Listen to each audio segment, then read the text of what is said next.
So we have actually come together, no, to witness the joining together in the presence of God, to witness the joining together of Ralph and Kay in holy matrimony.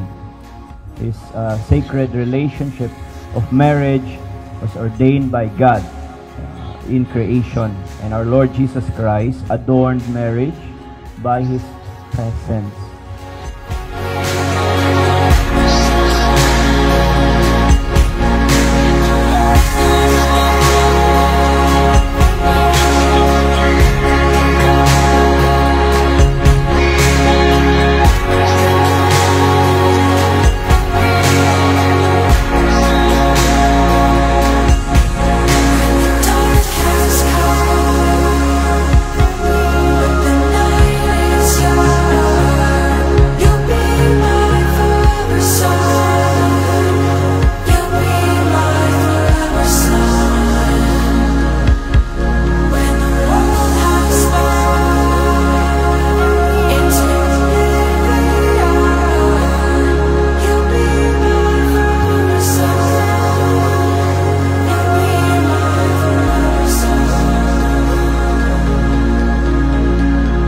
Hello my love. Ayan.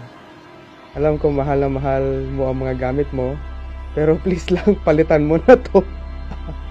Magagamit mo to araw-araw sa work. Love you so much. Let's glorify God with this new partnership in serving Him. I love you so much. Wow, grabe naman. My love, alam ko matagal mo na itong nire-request sa akin. Ito na, this is my wedding gift for you. I know you will use this every day.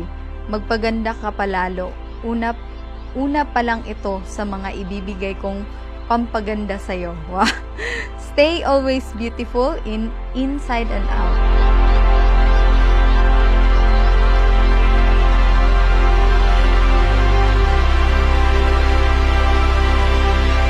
Ralph, wala ka ng dahilan na makalimutan ng araw na to. Because this is also going to be their wedding anniversary, celebrating all the years together.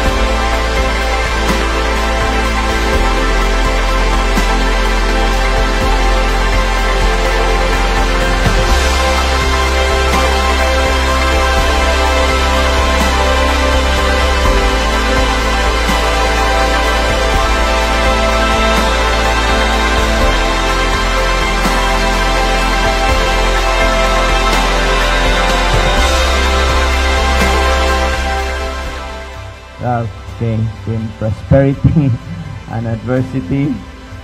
Therefore, marriage is not to be entered into lightly, but soberly, deliberately, and reverent fear before God. Into this holy union, Ralph and Kay now come to be joined.